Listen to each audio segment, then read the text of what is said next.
Amigas e amigos, uma comprovação clara de que neste julgamento que começou no dia 17 e que deve prosseguir na próxima quarta-feira no Supremo Tribunal Federal, STF, tem conotação política, são os editoriais dos grupos de mídia. Eu sempre digo aqui, quer saber o que pensa a direita, né, qual é o jogo político da direita, dos golpistas, de quem não se diz golpista.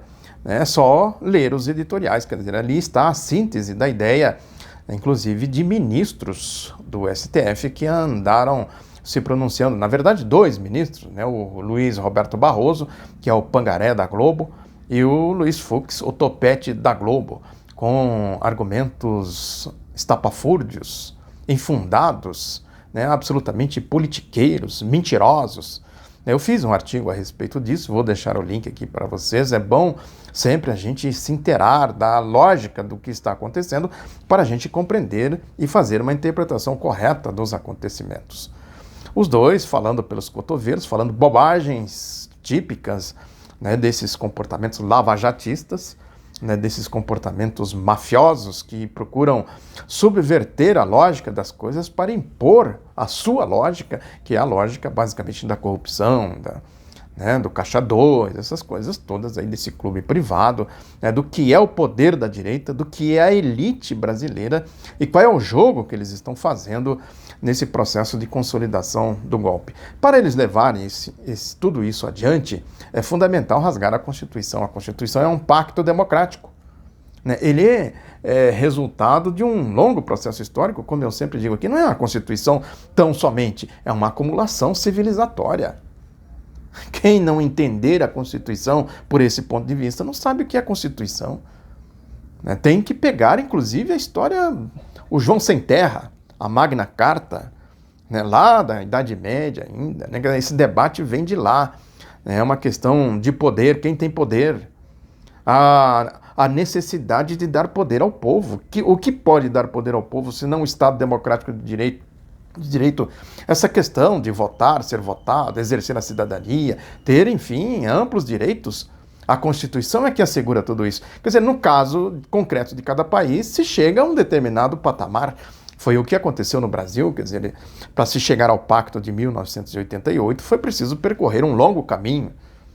Eu sempre comento aqui essa história, quer dizer, o fio da história, né, como é que a gente liga os processos, como a gente casa os acontecimentos para chegar a um determinado denominador, no caso, a Constituição. Para romper com todo o processo civilizatório, que é a lógica desse capitalismo aí rentista, do dinheiro, do mundo da bufunfa e tudo mais, é necessário romper com esse pacto democrático e, consequentemente, rompe com tudo. Rompe com a CLT, rompe com a Revolução de 30, rompe com a República, o ideal republicano, rompe com a abolição, rompe com a independência, rompe com a democracia. Essa que é a questão. Agora vamos aqui ver o que exatamente disse o pangaré da Globo, o topete da Globo, tudo dentro da lógica da quadrilha, da máfia, da Operação Lava Jato, né, que depois, no processo aí de condução de tudo isso, se juntou às outras facções criminosas. O Paquito de Wall Street, uau, cheguei! O Lobão de Wall Street, pervertido, perverso, né? A máfia aí do submundo do Jair Bolsonaro, estão quebrando pau aí. Vejam um detalhe importante nisso tudo, que a facção da Lava Jato está claramente em conflito com a facção do bolsonarismo. Tem aí não sei onde isso vai parar, né? A baixaria já se manifestou, que é típico deles, né? Típico de facção criminosa. Típico de Lava Jato, típico de bolsonarismo, típico de guedismo, do Paquito, o Lobão de Wall Street. Gente pervertida, né? Gente degradada, depravada, né? Só pode ter manifestação como eles estão tendo aí. Isso é reflexo de tudo isso. Agora, na essência, a gente vai ver isso nos editoriais, que é um processo político de ruptura com a Constituição, sim. Ruptura aberta. Não tem meio termo aqui. É uma ruptura absolutamente posta aí para ser divulgada, difundida, defendida, sobretudo. Isso vai para as rodinhas de rádio, de televisão, CBN, Globo News, os colunistas aí, da rádio, da televisão, da internet, essas coisas todas. A gente sabe qual é o objetivo fundamental disso. É dar base para os cachorros loucos, né, para a rataria pretoriana midiática. É uma orientação política, a ordem unida, está aqui. Ó. Vou começar pelo Globo, que faz um editorial dizendo que sérias implicações de um retrocesso em julgamento no STF. Aí diz aqui que a denúncia do escândalo do Mensalão em 2005, com impacto direto no PT, teve seu desfecho judicial com a definição de penas no primeiro semestre de 2014. A farsa toda do Mensalão, a sentença que saiu em 2014, a mudança da jurisprudência em 2009, né? O que eles estão falando? É uma cantilena, vocês vão ver aqui. Que até 2009, né, o que prevalecia era uma jurisprudência tácita, não efetivada ou não realizada, de que era possível prender após a condenação em segunda instância. Que isso, né, isso motivou, inclusive, né, as barbaridades que eram praticadas e tudo mais. Eles estavam de olho na questão da farsa do Mensalão. O Barroso, Pagaré da Globo, diz isso claramente, vocês vão ver aqui no artigo. Quer dizer, quando o crime, quando o direito penal chegou no andar de cima, diz ele, aí correram para mudar a jurisprudência ou adotar uma jurisprudência. A jurisprudência de 2009, na verdade, era simplesmente cumprir a Constituição, uma obviedade. A jurisprudência precisa cumprir a Constituição 7-4. Quando o Barroso fala isso, eu digo isso no artigo, ele é no mínimo maledicente. Então, 7 ministros do STF saíram correndo para socorrer os acusados da farsa do Mensalão. Olha aí, o que é um vigarista, como se comporta um malandro. É o caso típico do Barroso. Aí prossegue aqui o Globo dizendo que a novidade histórica da condenação de bem situados criminosos do colarinho branco, quando quadros estrelados do PT, partido no poder, aliados e até banqueiros, melhorou a imagem do judiciário, até então sinônimo de burocracia, de máquina especializada em condenar pobres. Uma mentira deslavada, eu falo isso também no artigo. Colarinho branco, Barroso, veja o discurso do Globo, do Barroso é igualzinho. Quando eu falo que ele é o Pagaré da Globo, aí ó, a comprovação.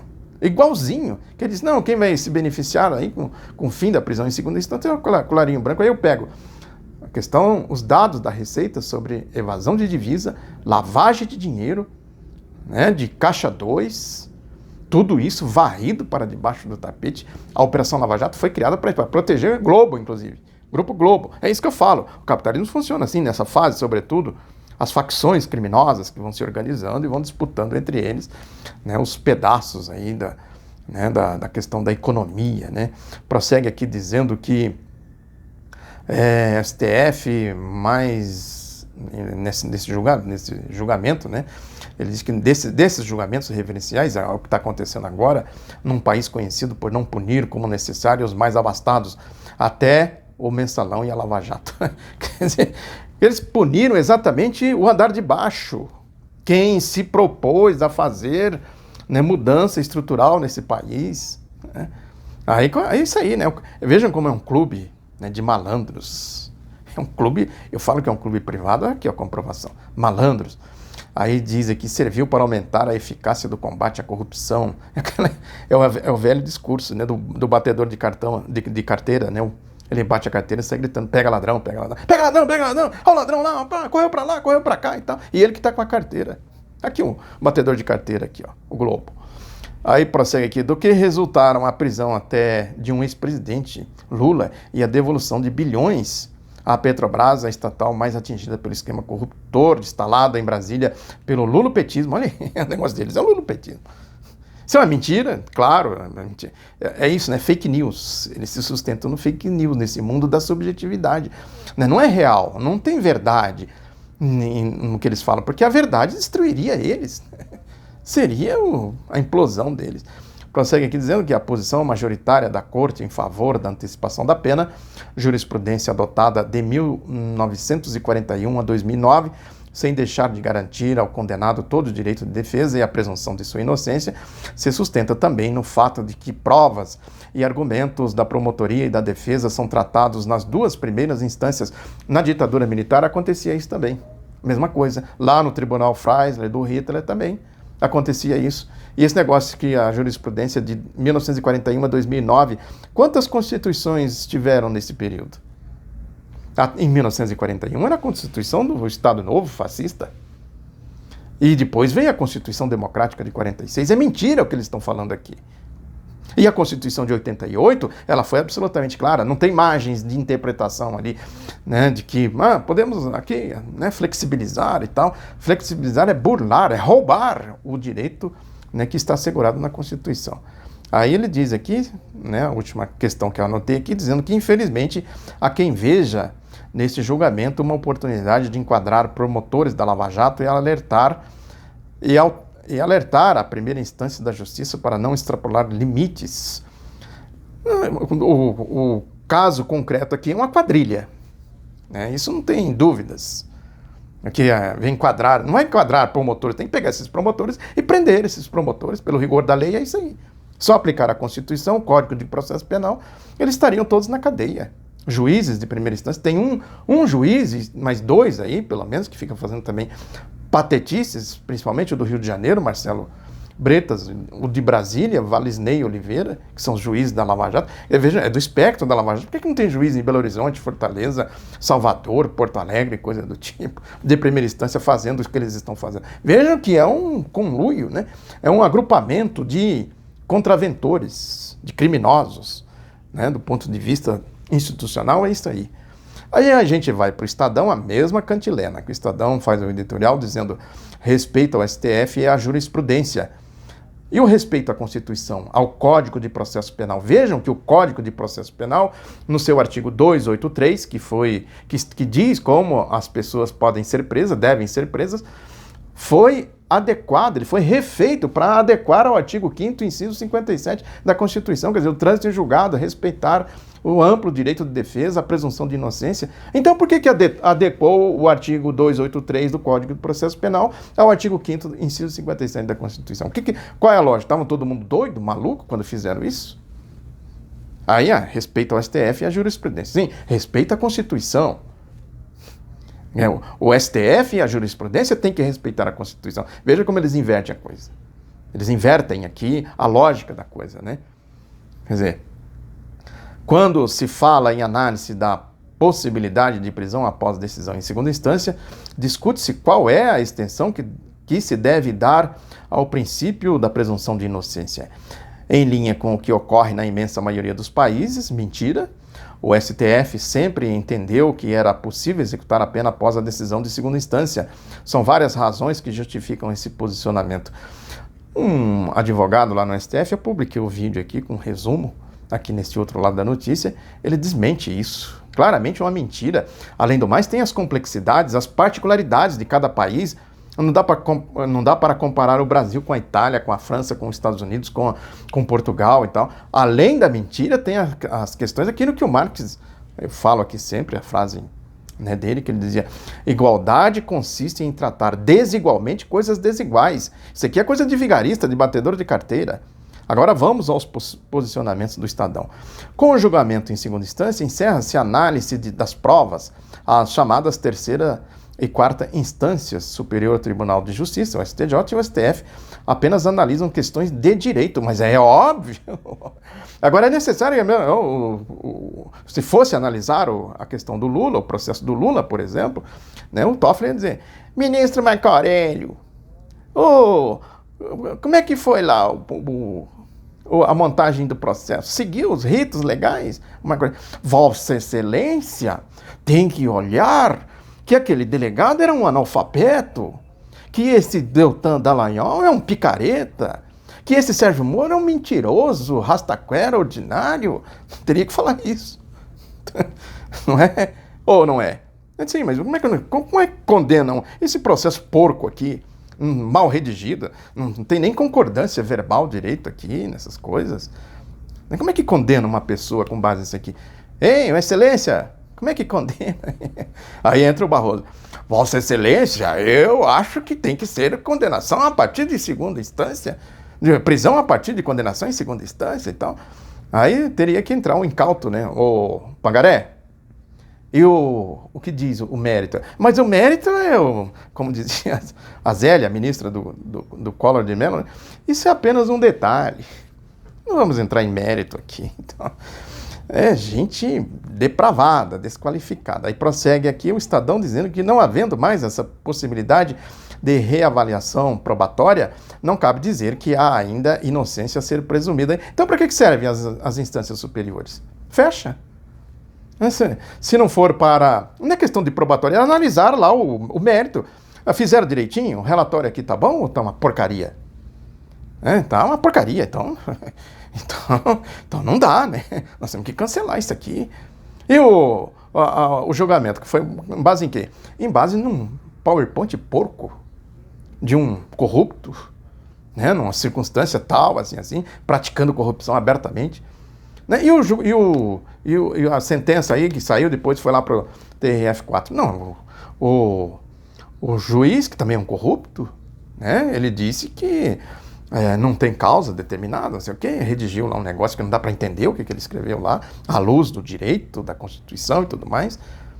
E os patetas lá do TRF4? Ele não vai falar pateta, nem aquela turma lá do TRF4. Aquela turma é um bando de pateta. Sequer leram o processo. Então não pode, porra. Então não pode. Estadão, faltou aqui um mínimo de lógica aristotélica. Aquela lógica que a gente pega tese, antitese e forma síntese. É raciocínio, cognição, né? Um mais um. A com B. Lógico. Aí diz aqui outra razão para a jurisprudência do STF sobre o início da execução da pena é o reconhecimento de que as decisões judiciais devem gozar de um mínimo de autoridade. Não é razoável que, por princípio, o sistema de justiça desconfie da sentença de um juiz ou da decisão de um tribunal, atribuindo efeitos práticos unicamente às decisões dos tribunais superiores. Ora, os tribunais superiores existem exatamente para analisar o mérito. Mais uma vez aqui, ó, fazendo o STF e o STJ de bobo. Ô, seu bando de besta, vai embora, sai daí, ó. Vai fora. Quem manda aqui é a primeira instância, a segunda instância. É, no mínimo, risível, né? Esses argumentos do Estadão. O porco que escreveu isso aqui deve ser... Ele, se escrevesse o relatório do delegado Marção Seba, escreveria do mesmo jeito. Ou fizesse o PowerPoint do Deltan Dallagnol também do mesmo jeito. Ou fizesse a sentença do Sérgio Moro do mesmo jeito. Veja que é um clube, é uma lógica política, não é jurídica. Aí prossegue ainda dizendo que deve-se respeitar, como é lógico, o direito ao duplo grau de jurisdição. Deve-se respeitar, claro. E também o triplo grau de jurisdição. E, fundamentalmente, o mérito. Esse que é o ponto. Aí diz aqui, antes de iniciar o cumprimento da pena, todos têm direito a que um órgão colegiado avalie a correção da sentença de primeiro grau. Exatamente, tem que avaliar. Agora eles avaliaram? Os patetas de Curitiba avaliaram. E o STF? Por que não avalia? Qual é o problema do STF pegar lá? Ó, vamos ver aqui, qual é a prova? O que aconteceu? Como é que foi tramitado isso aqui e tal? Como foi transitado no linguajar deles? Aí diz aqui, mas não há direito... Deles não, da Constituição. Mas não há direito subjetivo a um terceiro ou quarto graus de jurisdição. Óbvio. E isso não significa que a justiça seja autoritária. Depende da justiça. A justiça não é autoritária, mas a prática de quem está falando em nome da justiça é claramente autoritária. Isso aí é autoritarismo, é estado de exceção, é tribunal Freisler, tribunal anti-Lula, né? Tribunal de vigaristas. Aí diz aqui, trata-se simplesmente de reconhecer que a função dos tribunais superiores não é substituir as instâncias inferiores. Não é substituir. De novo aqui, o mesmo argumento besta. Argumento para enganar, para trouxa, né? Para cachorro louco, para doido. Argumento que não tem, de novo, a lógica aristotélica. Aí encerra aqui dizendo que a possibilidade de a pena ser cumprida após a decisão de segunda instância foi jurisprudência pacífica do STF até 2009. O que vem a ser jurisprudência pacífica? Eu não sei se tem esse linguajar aí no mundo, no juridiquês, mas o que eu deduzo é que eles estão dizendo assim, não, isso aí o STF era tolerante com a prisão após a segunda instância. Então por que ele adotou a mudança a partir de 2009? Porque o direito penal chegou a andar de cima, como disse o o Pangaré, Luiz Roberto Barroso? Onde fecha aqui a lógica das coisas? O Pangaré da Globo está defendendo a farsa do mensalão, eles estão fazendo a mesma coisa aqui, implicitamente a mesma coisa. Ou seja, é de novo o batedor de carteira. Então, ao julgar um habeas corpus, o plenário entendeu, por 7 votos a 4, que a execução da pena só pode ser iniciada após o trânsito em julgado. Porque está claro no artigo 283 do Código de Processo Penal, quem quiser procura aí na internet, tem. E no artigo 5º da Constituição, inciso 57, e outras coisas mais, tem mais aí. Agora, o próprio Estadão se desmente, que ele faz um outro editorial falando do caso do Temer. É só trocar o Temer pelo Lula, fica do mesmo tamanho. Veja, o Lula e o Temer. Vamos tirar o editorial do Temer, vamos pôr aqui o Lula no lugar, que diz aqui, sentença luminar é o título. O juiz federal Marcos Vinícius Reis Bastos, da 12ª Vara Criminal do Direito Federal, decidiu absolver sumariamente o ex-presidente Michel Temer da acusação de obstrução de justiça. O magistrado também determinou o imediato arquivamento do processo relativo ao encontro do então presidente da República com o empresário Joesley Batista, do grupo JBF, no Palácio do Jaburu. A denúncia contra Temer foi apresentada em 2017 pelo ex-procurador da República, Rodrigo Janot, aquele caso lá que a Globo tentou dar um tiro no peito do Temer e pegou um parlapatão. Acho que devia ter tomado umas e outras, estava num grau de carraspana que ele não conseguiu sequer mirar direito. É um patetão, um parlapatão, enfim. Aí dizem, em abril deste ano, a acusação foi ratificada pela força-tarefa da Operação Greenfield. Não se trata de uma absolvição qualquer. A sentença do juiz Reis Bastos é uma peça jurídica luminar por expor com raro didatismo o tortuoso método de trabalho de alguns membros do Ministério Público Federal sobre a chefia do senhor Rodrigo Janot. Poderia pôr Deltan Dallagnol, poderia pôr Sérgio Moro, aqui dá na mesma. Ao final da leitura, o personagem não. Aí é Temer e Lula. Ao final da leitura da decisão, tem-se a impressão de que o desrespeito aos direitos e garantias fundamentais dos cidadãos é um dano colateral aceitável para setores do Ministério Público Federal em nome do sucesso de uma cruzada anticorrupção e de uma suposta missão de depurar o país, livrando-o dos maus políticos assim entendidos de acordo com os critérios bastante subjetivos. É só pôr o Lula aqui no lugar da sentença, encaixa direitinho. Os termos da sentença são duros. A altura da tentativa de manipulação a altura da tentativa de manipulação não só do Poder Judiciário, mas da opinião pública, engendrada pelos patrocinadores da denúncia. De novo, Lula cai como uma... Lula não, toda aí, não só Lula, né? Todas as vítimas da quadrilha da Lava Jato. No entendimento do juiz Reis Bastos, a prova sobre a qual se fia a acusação é frágil e não suporta sequer o peso da justa causa para inauguração da instrução criminal. De novo, perfeito. Ou seja, a julgar pelas provas trazidas aos autos pelo Ministério Público Federal, o processo nem sequer deveria ter sido instaurado. Nem sequer deveria haver Lava Jato. Deveriam pegar todos e já pôr na cadeia. Já nos primeiros atos. Aí, o The Intercept Brasil que o diga. Aí vamos para a Folha. Vamos para a Folha. Que diz a Folha aqui, o editorial. Chega dignadas, chega dignar que vai para cá, vai para lá, vai para cá. Né? Como se estivesse tangendo galinha, frango, né? Cercando frango. Há 2 valores que o Supremo Tribunal Federal deveria observar no julgamento. Opa, vamos ver. Em primeiro lugar, figura o próprio mérito da causa. Oba! Por vários ângulos que se olhe, o encarceramento nessas circunstâncias se harmoniza com a Constituição de 88 e com os compromissos internacionais de proteção aos direitos humanos a que o Brasil se vincula. Aqui entra um problema típico de gente cínica, criminosa, né? De gente que está acostumada a lidar com otários, com cachorros loucos, né? Com bestas, que diz aqui que por vários ângulos que se olhe, agora precisa mostrar os ângulos. Agora pode ter vários ângulos, cada um escolhe o ângulo que quer olhar, mas tem um ângulo fundamental, que é o ângulo do direito, o ângulo da Constituição, o ângulo da ética, o ângulo da lógica. Esse é o ângulo que interessa, mas para eles não. Aí diz aqui que o fato, e a legislação internacional também, mentira da Folha, o fato de a carta expressar no rol das prerrogativas fundamentais que ninguém será considerado culpado até o trânsito em julgado de sentença penal e condenatória, não obriga o Estado a prender para executar a punição criminal, apenas quando estiverem esgotadas as possibilidades de recursos. Uma coisa é a faculdade de apelar até a última instância de decisões desfavoráveis. Isso está gravado em pedra e nenhum juiz ou legislador poderá arrancar do patrimônio imaterial do indivíduo.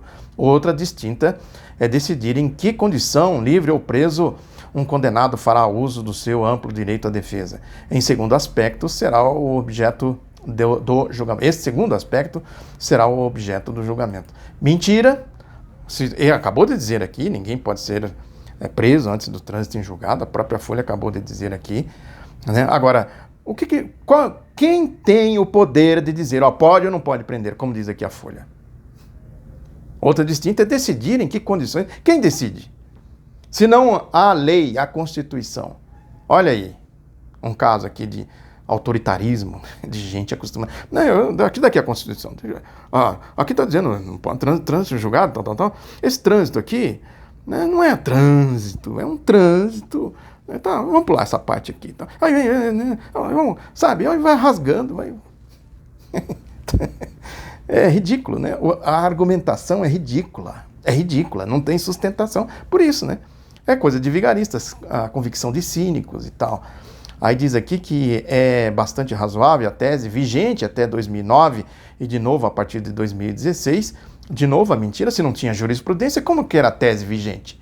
Vigente para eles, claro, para quem vê aí as questões sociais simplesmente pelo viés desse clube privado, dessa direita. Prende o povo, quer acabar com a criminalidade, prende o povo, prende o pobre, sabe? Mata, executa, dá armas para a polícia, excludente de ilicitude, essas coisas aí e tal. Aí diz aqui, por corte colegiada, marcado, vai falando aqui das mudanças e tal, alongamento da hipótese de prisão dá à elite de réus que pode pagar advogados caros um privilégio que a sociedade deixou de tolerar. Aqui entra um outro cinismo, uma outra coisa nojenta, abjeta, né, que é uma mentira tão desavergonhada, quer dizer, o alongamento da hipótese de prisão dá à elite de réus que pode pagar advogados caros um privilégio que a sociedade deixou de tolerar.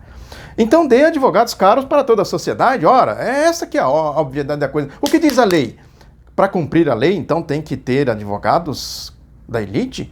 Ou os advogados da elite são pagos para não cumprir, fazer as pessoas a não cumprir a lei?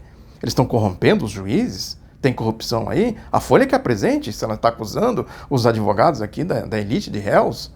Ô, Folha, quem são os juízes corruptos que você está dizendo? Você está fazendo uma acusação?